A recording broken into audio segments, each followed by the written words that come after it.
Film क्या है, Arthropoda, और उसका साइज क्या है, इंचेस टू 3 इंचेस, और वो किस टाइप का एनिमल है, नॉकटर्नल ऑम्निवोर्स। ठीक है, पूरा एनसीईआरटी के अकॉर्डिंग है। अब नेक्स्ट देखो देखो जो कॉकरोच की बॉडी होती है वो कवर्ड होती है, किससे कवर्ड होती है, एक्सोस्केलेटन से। ठीक है, एक्सोस्केलेटन से कॉकरोच की बॉडी पूरी कवर्ड होती है। अब एक्सोस्केलेटन में क्या होता है, एक्सोस्केलेटन हैज प्लेट्स, और इन प्लेट्स को हम क्या बोलते हैं, स्क्लेराइड्स। अब ये स्क्लेराइड्स अगर डोर्सल है तो उसको बोल देंगे टर्जाइड्स, और अगर वेंट्रल है तो उसको बोल देंगे स्टर्नाइड्स। ठीक है, अब जो ये स्क्लेराइड्स हैं ना, ये प्लेट्स हैं जिनको हम स्क्लेराइड्स बोल रहे हैं, ये आपस में जुड़ी हुई होती है, और ये जुड़ी हुई है किसके द्वारा, अर्थरोइडल मेम्ब्रेन के द्वारा। अर्थरोइडल मेम्ब्रेन इन प्लेट्स को आपस में जोड़ रही है। क्लियर है। अब देखो, अब हम करेंगे कॉकरोच की मॉर्फोलॉजी। ठीक है, इस चैप्टर में पढ़ना क्या है, कॉकरोच की मॉर्फोलॉजी पढ़नी है और एनाटॉमी पढ़नी है, यही तो पढ़नी है। तो पहले करते हैं मॉर्फोलॉजी में। मॉर्फो में क्या है, कॉकरोच 3 पार्ट में डिवाइड है, कॉकरोच की बॉडी 3 पार्ट्स में डिवाइडेड है, हेड, थोरैक्स एंड एब्डोमेन। अब पहले हम करेंगे हेड, फिर करेंगे थोरैक्स, फिर करेंगे एब्डोमेन। सिंपल है। तो सबसे पहले हेड। अब हेड के बारे में एनसीईआरटी में जो जो लिखा हुआ है पूरा इस पे मैंने उतार दिया है, कॉपी पेस्ट। देखो हेड क्या है, first point triangular in shape. Clear है। Next point, head lies 90 degree to the body. Next point, head bears pairs of compound eyes. Next point, head formed by fusion of 6 segments. Next, head antenna arises from membranous socket. ठीक है, antenna head से arise होते हैं membranes socket से।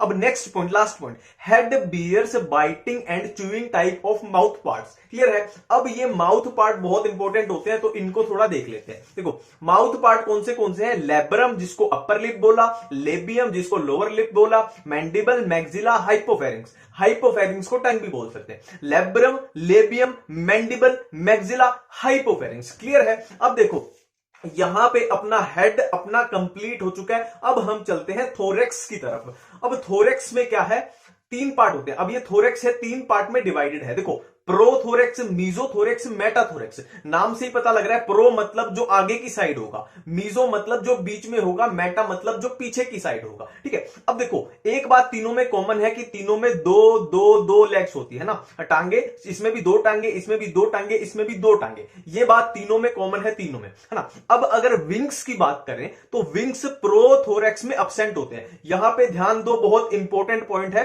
Prothorax में wings absent होते हैं, but meso thorax और मेटाथोरैक्स में विंग्स प्रेजेंट होते हैं। टांगे तीनों में होती है, बट विंग्स इसमें अब्सेंट और इन दोनों में विंग्स प्रेजेंट होते हैं। अब देखो मीजोथोरैक्स मेटाथोरैक्स से आगे की साइड है ना, तो आगे की साइड है ये, तो इसके विंग्स को बोल देंगे फोर विंग। फोर मतलब आगे, है ना। और ये मेटाथोरैक्स पीछे की साइड है, तो इसके विंग्स को बोल देंगे हाइंड विंग्स। ठीक है।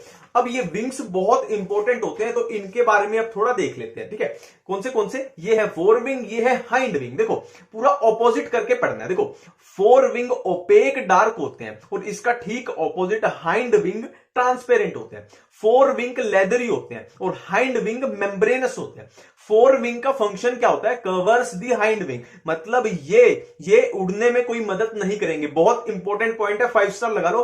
फोर विंग उड़ने में मदद नहीं कर रहे, इनका सिर्फ काम है इनको कवर करना, और उड़ने में इनका काम क्या है, यूज्ड इन फ्लाइट, ये उड़ने में मदद करेंगे। क्लियर है। अब देखो अपना हेड कवर है, अपना थोरैक्स कवर है। अब चलते हैं एब्डोमेन की तरफ। ठीक है। अब एब्डोमेन में क्या है, देखो एब्डोमेन में 10 सेगमेंट होते हैं, in both male plus female. Male cockroach हो या फीमेल हो, दोनों में क्या होंगे, एब्डोमेन में 10 सेगमेंट होंगे। अब 2 चीजें आती हैं जो कंफ्यूज करती है, anal cerci and anal style. Anal cerci जो है वो मेल प्लस फीमेल दोनों में होती है, और anal style only in males. अब इसको कैसे याद रखें, देखो सरसाई में डबल सी आ रहा है, 1 सी 2 सी, तो ये बोथ मेल प्लस फीमेल में होगी। ठीक है। अब अगर एब्डोमेन में ही फीमेल एब्डोमेन की बात करें, तो फीमेल एब्डोमेन में जो स्टर्ना होते हैं, स्टर्ना पता है ना क्या होते हैं, स्क्लेराइड्स हमने किए थे डोर्सल वेंट्रल, जो वेंट्रल थे वो क्या थे, स्टर्नाइड्स। तो अगर फीमेल एब्डोमेन में स्टर्ना की बात करें, स्टर्ना कौन से 7th 8th and 9th। 7th कैसा होता है, बोट शेप। तो ये तीनों मिलके क्या बनाते हैं, हैं ब्रूड या जेनाइटल पाउच बहुत इंपॉर्टेंट है। ठीक है, अब देखो यहां पे अपनी मोर्फो खत्म हो चुकी है, हेड, थोरेक्स, अब्डोमेन। अब हम चलते हैं कॉकरोच की एनाटॉमी की तरफ। एनाटॉमी में हम क्या क्या पढ़ेंगे? Digestive system, blood vascular system, respiratory system, excretory system, nervous system and reproductive system. ठीक है, अब देखो एनाटॉमी में सबसे पहले हम करते हैं डाइजेस्टिव सिस्टम। देखो मैंने ये जैसे लिखा है इसको ऐसे ही याद रखना, आज के बाद कभी भी कोई भी कंफ्यूजन नहीं होगी। ठीक है, देखो सिंपल है, खाना ऐसे आएगा और ऐसे जाएगा, सिंपल है बिल्कुल। ठीक है, इसको 3 पार्ट में हमने डिवाइड किया है, foregut, midgut, hindgut. Foregut, midgut, hindgut. और जो ये रेड कलर के है ना, रेड कलर के, ये है जंक्शन। फोरगट और मिडगट के बीच का जंक्शन ये रेड कलर में है, मिडगट और हाइंडगट के बीच का जंक्शन ये रेड कलर में है। सिंपल है, देखो अब खाना कैसे जाएगा? माउथ, माउथ के बाद फिर फेरिंग्स, फिर इसोफेगस, फिर क्रोप, फिर गिजार्ड, फिर मिजेंटोरन, फिर इलियम, फिर कोलोन, फिर रेक्टम। क्लियर है इतनी बात? अब देखो ये जंक्शन की बात कर लेते हैं। फोरगट और मिडगट के बीच का जंक्शन है हेपेटिक सिक्के। हेपेटिक सिक्के कितने होते हैं नंबर में? 6 से 8। और मिडगट और हाइंडगट के बीच का जंक्शन है मालफिजियन टिब्यूल। ये कितने होते हैं? 100 से 150 होते हैं नंबर में। ठीक है, अब अगर बात करें, अगर स्पेसिफिक फंक्शन की बात करें तो सिर्फ 4 चीजों का फंक्शन याद रखना है और कुछ नहीं है इसमें। एनसीईआरटी में पढ़ के देख लेना, 4 चीजों का फंक्शन याद रखना है। कौन से कौन से? देखो क्रोप, क्रोप का फंक्शन क्या होता है? Storage of food, number 1। Number 2 gizzard, देखो गिजार्ड में ये जेड जेड बने हुए हैं, नुकीले नुकीले हैं, तो नुकीले से याद आ जाएगा कि ये ग्राइंडिंग ऑफ फूड करता है। Crop storage of food, gizzard grinding of food, number 2 हो गया। नंबर 3 है हेपेटिक सिक्की। हेपेटिक वर्ड यूज होता है लीवर के लिए, तो इसके हमें याद आ जाएगा कि ये डाइजेशन कराएगा। नंबर 3 हो गया अपना, ये कराएगा डाइजेशन। अब नेक्स्ट है मालफिजियन टिब्यूल। मालफिजियन टिब्यूल नाम से ही पता लग जाएगा कि ये एक्सक्रीशन कराएगा, है ना। ये 4 के फंक्शन याद रखने। क्रोप का स्टोरेज ऑफ फूड, गिजार्ड का grinding of food, hepatic caeca का digestion of food, Malpighian tubule का एक्सक्रीशन। ठीक है, अब नेक्स्ट हम करने वाले हैं excretory system. Excretory system by Malpighian tubule. ठीक है, एक्सक्रीशन कॉकरोच में कौन कराएगा? Malpighian tubule. ये हम ऑलरेडी यहां पे कर चुके हैं। मालफिजियन टिब्यूल का फंक्शन क्या होता है? एक्सक्रीशन। ठीक है, एक्सक्रीटरी सिस्टम। एक्सक्रीशन कौन कराएगा? Malpighian tubule. अब कोकरोच इज यूरिकोटेलिक, इंसेक्ट है तो यूरिक एसिड ही निकालेगा, सिंपल सी बात है। अब देखो हमने किया अभी कि एक्सक्रीशन कौन कराएगा? Malpighian tubule. पर मालफिजियन टिब्यूल के अलावा भी कुछ ऐसी स्ट्रक्चर्स हैं जो एक्सक्रीशन में हेल्प करेंगी। कौन सी कौन सी? Fat bodies, nephrocyte and uricose gland. Excretory system यहां पे अपना कवर है, एनसीईआरटी चेक कर लेना। नेक्स्ट है रेस्पिरेशन। ये डायग्राम करवाऊंगा, एनसीईआरटी से पढ़ के देख लेना पूरा कवर हुआ कि नहीं। ठीक है, ये है स्पाइरेकल्स। स्पाइरेकल जो कितने होते हैं? 10 पेयर्स। ये है ट्रेकिया, ये है ट्रैकियोल्स। अब इसमें कुछ भी याद नहीं करना, कुछ भी समझना नहीं है। देखो स्पाइरेकल्स को रिप्लेस कर दो नोस्ट्रिल से, अपने जो नाक हैं स्पाइरेकल से उसको रिप्लेस कर दो। ट्रेकिया को अपनी ट्रेकिया ही रहने दो, और ट्रेकियोल्स को रिप्लेस कर दो अपनी अल्वियोलाई से। अल्वियोलाई से अब सारे क्वेश्चन हो जाएंगे। देखो स्पाइरेकल से क्या होगा?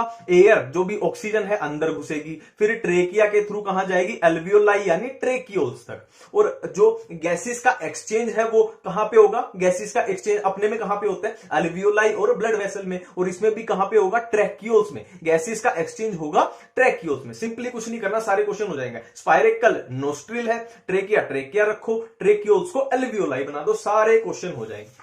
रेस्पिरेटरी सिस्टम के बाद आता है ब्लड वेस्कुलर सिस्टम। देखो ब्लड वेस्कुलर सिस्टम कोकरोच में कैसा होता है? Open type of blood vascular system. Next point, blood vessels are poorly developed. देखो कोकरोच क्या है? एक इनवर्टिब्रेट है, तो इनवर्टिब्रेट है तो मतलब पिछड़े हुए हैं थोड़े, तो पुअरली डेवलप्ड है, इसमें कुछ याद नहीं करना। Next point, blood vessels open into haemocoel. देखो जहां भी ये वर्ड आ जाए ना, सील, सील का मतलब होता है स्पेस, और हीमो मतलब उसमें फ्लूइड या ब्लड भरा हुआ है, पूरा स्पेस में भरा होता है ऐसा पूरा, है ना। वेन्स तो है नहीं, ब्लड वेसल तो है नहीं, वेन्स आर्टरी तो है नहीं उसमें। हाँ, नेक्स्ट है ब्लड। ब्लड कैसा होता है? ब्लड को क्या बोलते हैं? पहले तो हीमोलिम्फ। और ब्लड कैसा होता है? Colourless plasma. ब्लड में क्या क्या होता है? Colourless plasma plus haemocytes. Colourless plasma plus haemocyte, अपने जैसे ही अपने में क्या होता है? प्लाज्मा प्लस ब्लड सेल्स, तो लगभग वैसे ही है। अब नेक्स्ट ब्लड वेस्कुलर सिस्टम में ही बात करें अगर हार्ट की, तो हार्ट क्या है? Elongated muscular tube. Elongated muscular tube, और उसकी पोजीशन क्या है? Mid dorsal line of thorax and abdomen. इसको ऐसे समझो, ये पूरा कॉकरोच है, ये रेड वाला कॉकरोच का हेड है, और ये येलो वाले में क्या आएंगे? ये थोरेक्स, ये अब्डोमेन। अब हेड वाले में तो नहीं है हार्ट, थोरेक्स एंड अब्डोमेन के ऐसे मिड डोर्सल लाइन में इलोंगेटेड है, लंबाई में है। ठीक है, और heart differentiated into 13 chambers, 13 chambers में होता है हार्ट। और ओस्टिया क्या होता है, यहां पे बहुत इंपॉर्टेंट है ओस्टिया। देखो ये चैम्बर्स के थ्रू पोर्स होते हैं और उन पोर्स को बोलते हैं ओस्टिया, जिसके थ्रू अपना वो ब्लड जाएगा कॉकरोच का, ठीक है। तो अब ब्लड वेस्कुलर सिस्टम के बाद आता है नर्वस सिस्टम का नंबर। देखो nervous system consist of fused ganglia, और गैंग्लिया 3 होंगे थोरैक्स में और 6 होंगे एब्डोमेन में। अब नर्वस सिस्टम लिटिल थोड़ा सा होता है हेड में और बाकी वेंट्रल बॉडी में। इसीलिए बोलते हैं कि अगर कॉकरोच का हेड काट दिया जाए तो वो कुछ दिन तक जिंदा रह सकता है, क्योंकि हेड में थोड़ा सा ही नर्वस सिस्टम है, इतना फर्क नहीं पड़ रहा। नेक्स्ट है ब्रेन। देखो कॉकरोच का ब्रेन कौन रिप्रेजेंट करता है, सुप्रा ओसियोफेजियल गैंग्लियन, क्लियर है। नेक्स्ट है सेंस ऑर्गन। कॉकरोच में कौन से सेंस ऑर्गन्स होते हैं, antenna, eyes, anal cerci, maxillary palps, labial palps. मैं फिर से बोल रहा हूं एनसीईआरटी में जैसे जैसे लिखा हुआ है उसी को चिपकाया हुआ है मैंने नोट्स में, ठीक है, तो क्लियर है ना। अब नर्वस सिस्टम में ही बात करते हैं कंपाउंड आइज की। देखो कंपाउंड आइज आंखें हैं तो 2 होंगी, ठीक है। ये कंपाउंड आइज का नंबर कितना, 2। अब एक कंपाउंड आई में 2000 हेक्सागोनल ओमाटिडिया होते हैं। एक कंपाउंड आई में 2000 हेक्सागोनल ओमाटिडिया होते हैं, ठीक है। अब ये ओमाटिडिया क्या करते हैं, रिसीव सेवरल इमेजेस, बहुत सारी इमेजेस को रिसीव करते हैं, और बहुत सारी इमेजेस होंगी तो ऐसे पैचेस बन जाएंगे। तो जब पैचेस बनते हैं तो उसको क्या बोलते हैं, मोजेक पैटर्न। तो मोजेक विजन होता है कॉकरोच में, बहुत इंपॉर्टेंट है। अब इसकी खासियत क्या है, मोर सेंसिटिविटी एंड लेस रिजोल्यूशन। अब इसकी वजह से, इस सारे सिस्टम की वजह से कॉकरोच का विजन कैसा होता है, नॉक्टर्नल एलिमेंट हो, नॉक्टर्नल एनिमल होता है वो, ठीक है। अब नेक्स्ट है रिप्रोडक्टिव सिस्टम। रिप्रोडक्टिव सिस्टम में पहले करेंगे मेल रिप्रोडक्टिव सिस्टम, फिर करेंगे फीमेल रिप्रोडक्टिव सिस्टम। एक तरह से ये मेल रिप्रोडक्टिव सिस्टम का रास्ता है, जैसे अपने में होता है लगभग वैसे ही चलता है कि टेस्टिस की पोजीशन क्या होती है, 4th से 6th एब्डोमिनल सेगमेंट। टेस्टिस से कहां जाएंगी चीजें, वास डिफरेंस, फिर सेमाइनल वेसिकल, फिर इजैक्यूलेटरी डक्ट, फिर मेल गोनोपोर। मेल गोनोपोर से बाहर लगभग यहां तक अपने सेम ही है, अपने जैसा ह्यूमन के जैसा, टेस्टिस से इजैक्यूलेटरी डक्ट की तरफ। अब मेल रिप्रोडक्टिव सिस्टम में 2 चीजें आपको पक्का कंफ्यूज करेंगी एनसीईआरटी में, mushroom glands and male gonapophysis. Male gonapophysis का ही दूसरा नाम है फेलोमियर। मशरूम ग्लैंड की लोकेशन क्या है, 6th to 7th abdominal segment. और ये करते क्या है, ये है क्या, ये है एक्सेसरी रिप्रोडक्टिव ग्लैंड। देखो जो एनसीईआरटी में लिखा हुआ है वैसे ही चिपकाया हुआ है, ठीक है। और ये क्या है, फेलोमियर क्या है, रिप्रेजेंट एक्सटर्नल जेनिटेलिया। ये है एक्सेसरी रिप्रोडक्टिव ग्लैंड, और ये क्या है, एक्सटर्नल जेनिटेलिया। और क्या है, ये क्या है, काइटिनस एसिमेट्रिकल स्ट्रक्चर। और ये क्या करते हैं, surrounds male gonopore, male gonopore को सराउंड्स करते हैं। तो ये क्लियर है, कंफ्यूजन से दूर रहना। अब देखो मेल में क्या होता है, स्पर्म की अगर बात करें तो स्पर्म सेमाइनल वेसिकल में स्टोर होता है। स्पर्म सेमाइनल वेसिकल में स्टोर होता है और वो आपस में चिपक जाता है, एक जैसे ये लगा लो फेविकोल से चिपक जाता है और बंडल्स बना देता है। चिपक के क्या बना देगा, बंडल बना देगा, और उस बंडल को हम बोलते हैं स्पर्मेटोफोर। तो अब अगर कोई मेल कॉकरोच डिस्चार्ज करेगा कोपुलेशन के दौरान तो स्पर्मेटोफोर निकलेंगे मेल से, है ना। स्पर्मेटोफोर मतलब बंडल ऑफ स्पर्म्स निकलेंगे, ठीक है। अब अगर बात करें फीमेल रिप्रोडक्टिव सिस्टम की तो ये कुछ ऐसा सा याद रखना, डायग्राम इसी से आपका कवर हो जाएगा, ठीक है। देखो ये है 2 ओवरी किससे मिलके बनी है, ओवेरियोल से। ओवरी 8, एक ओवरी 8 ओवेरियोल से मिलके बनी है। अब ये ओवरी की आई ये ओविडक्ट, ये वाली ओवरी की आई ये ओविडक्ट। अब दोनों ओविडक्ट मिलके क्या बना देंगी, कॉमन ओविडक्ट। ये है स्पर्मेथिका, और ये इधर जेनाइटल चैम्बर जो हमने किया था ना, जेनाइटल चैम्बर, और जेनाइटल चैम्बर में ये क्या बना, गुनेपोफाइसिस, ठीक है। अब अगर बात करें फर्टिलाइजेशन की तो बिल्कुल ह्यूमंस की तरह याद रखना है कि male gamete female gamete fuse करके बना देंगे, ठीक है। अब देखो मेल गैमीट स्पर्मेटोफोर में होते हैं, हमने किया था ना मेल कॉकरोच में क्या होता है, स्पर्म आएंगे, स्पर्म आपस में चिपक जाएंगे और बंडल्स बना देंगे, स्पर्मेटोफोर। अब ये स्पर्मेटोफोर क्या करेंगे, फीमेल एग को फर्टिलाइज कर देंगे, फर्टिलाइजेशन हो गई।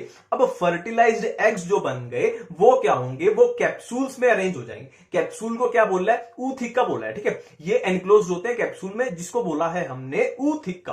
अब एक एवरेज फीमेल कॉकरोच 9 से 10 ऊथिका प्रोड्यूस करती है ना, और एक ऊथिका के अंदर 14 to 16 एग्स होते हैं, ठीक है। अब ये ऊथिका क्या है, फीमेल की बॉडी से बाहर है, ठीक है। अब ये कहीं फेवरेबल कंडीशन जहां मिलेगी वहां पे चिपक जाएगी, जैसे दीवारों में दरारें हैं या कोई ह्यूमिड प्लेस है वहां पे चिपक जाएगी, ठीक है। अब ये एनसीईआरटी में दिया हुआ है लास्ट में, जिसको हम जनरली इग्नोर कर देते हैं, कि निम्फ, निम्फ क्या होता है, कॉकरोच का लार्वा है। अब निम्फ से अडल्ट बनेगा, और अडल्ट कितनी माउल्टिंग के बाद बनेगा, 13 माउल्टिंग के बाद। अब एक लाइन लिखी हुई है एनसीईआरटी में, लिम्फ लुक लाइक अडल्ट, ये निम्फ जो है अडल्ट की तरह दिखता है। अब यहां पे एक सबसे इंपॉर्टेंट जो इसमें पॉइंट है कि निम्फ के पास विंग पैड्स होते हैं बट विंग्स नहीं होते। विंग्स किसमें होंगे, अडल्ट कॉकरोच में। निम्फ के पास विंग पैड्स हैं बट विंग्स नहीं है। ठीक है, उम्मीद करता हूं इस वीडियो से आपको मदद मिली होगी। Thank you.